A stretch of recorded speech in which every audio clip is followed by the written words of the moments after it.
नमस्कार, आधी आबादी बात नारी की में आप सभी का एक बार फिर से स्वागत है। मैं हूं रश्मि और एक बार फिर हाजिर हूं लेकर कुछ ऐसी जानकारियां जो ताल्लुक रखती हैं देश की आधी आबादी से। तो चलिए शुरुआत करते हैं हमारे आज के कार्यक्रम की और जानते हैं कि आज की पेशकश में क्या है खास। जानेंगे क्या है कामकाजी महिलाओं के सामने आ रहे चैलेंजेस। इसी विषय पर चर्चा करेंगे समाज सेविका विजया सिंह से।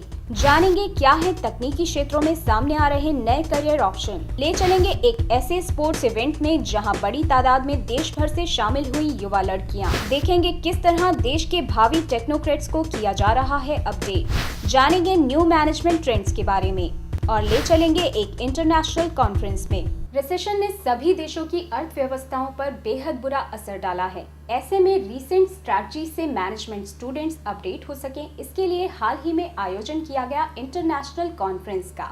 आइए जानते हैं इनके इस प्रयास के बारे में। आर्थिक मंदी के दौर से भारत ही नहीं बल्कि संपूर्ण विश्व भी गुजर रहा है और इसका सीधा असर पड़ रहा है अंतर्राष्ट्रीय बाजार पर, जो किसी भी देश की इकोनॉमिक कंडीशन का एक बड़ा आधार है। ऐसे में अंतर्राष्ट्रीय स्तर की इस समस्या के प्रेजेंट सिनेरियो पर विचार करने और भारत में इसके स्ट्रेटेजिक ऑप्शन पर डिस्कशन के लिए हाल ही में एक इंटरनेशनल सेमिनार का आयोजन किया गया, जिसमें कॉर्पोरेट जगत की जानी मानी हस्तियों ने आकर इस विषय पर कई महत्वपूर्ण जानकारियां दी।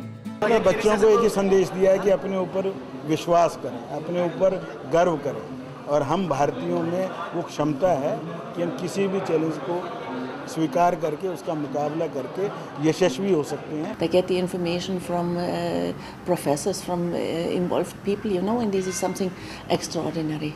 A seminar is always very important. अलग अलग वर्ल्ड के अलग अलग कंट्री से जो लोग आए हैं वो हमें बता रहे हैं कि आज रिसेशन कैसा है, कि हम कैसे करें, अपने डिसीजन को कैसे चेंज करें ताकि वहाँ तक हम पहुँच सके। मैनेजमेंट स्ट्रेटजीज अभी तक जो उनको बुकिश नॉलेज की बजाय उनको प्रैक्टिकल एक्सपोजर मिलता है, जो हमारे यहाँ के इंडस्ट्रियलिस्ट या एकेडमिशियंस जो उनको बताते हैं उनको उससे प्रैक्टिकल एक्सपोजर तक मिलता है। Girls can manage better. लड़कियों में एक ऑर्गेनाइज करना और ह्यूमन रिसोर्सेज को टैप करना और उनको एनकैश करना, उसका आर्ट ज्यादा आता है। ग्लोबल रिसेशन जैसे महत्वपूर्ण मुद्दों को लेकर आयोजित की गई इस इंटरनेशनल सेमिनार का मकसद था स्टूडेंट्स को मार्केट में चल रहे उतार चढ़ावों से रूबरू करवाना, जिससे आगे जाकर बतौर प्रोफेशनल वो इन स्ट्रेटजीज के जरिए इन आर्थिक समस्याओं से निपट सकें। This conference, that is fourth international conference, we are organizing on global recession, the strategies for management.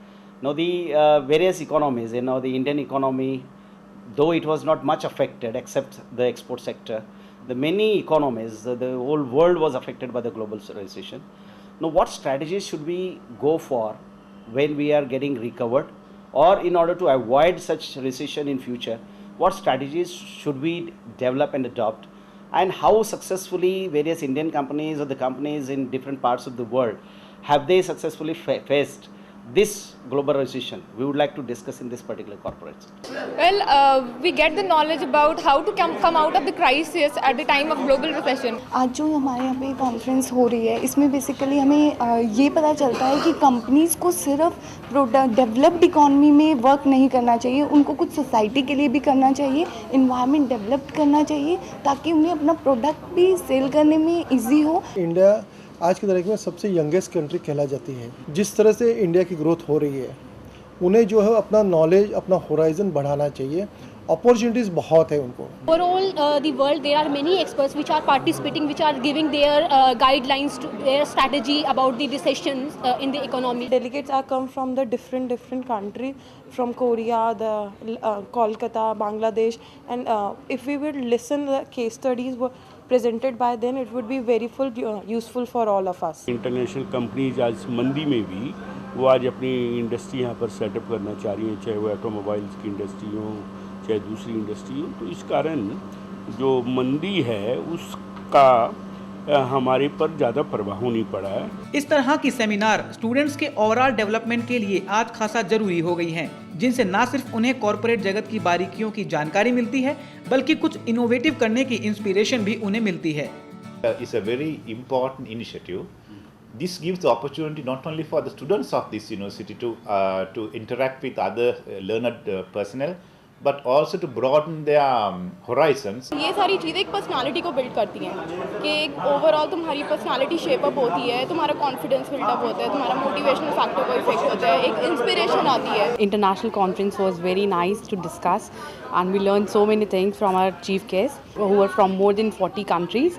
I participated in this conference. It was very useful and very beneficial conference for the students. The growth rate is quite healthy here, and I think that the future is very bright. It looks very bright at the moment, and so that's I think a very positive thing. This conference also, we people are seeing a lot of women who are presenting the papers, and they people have come here from all over the country to give their strategies and discuss their views about the global meltdown and this recession. बहुत अच्छा लग रहा है, हमें काफ़ी कुछ सीखने को मिलता है, एक्सपोजर मिल रहा है। This event is really angelic. It's superb. It's smashing. I'm really relishing it. This conference is going to provide a milestone, is going to provide a platform to all the students. कहते हैं कि युवा पीढ़ी ही देश का भविष्य निर्धारित करती है, फिर बात चाहे राजनीतिक संकट की हो या आर्थिक संकट की। भारत में हर युग में युवाओं ने अपनी शक्ति और नेतृत्व का परिचय दिया है। ऐसे में देश के विकास के लिए काम कर रहे ये संस्थान काबिल तारीफ तो हैं ही।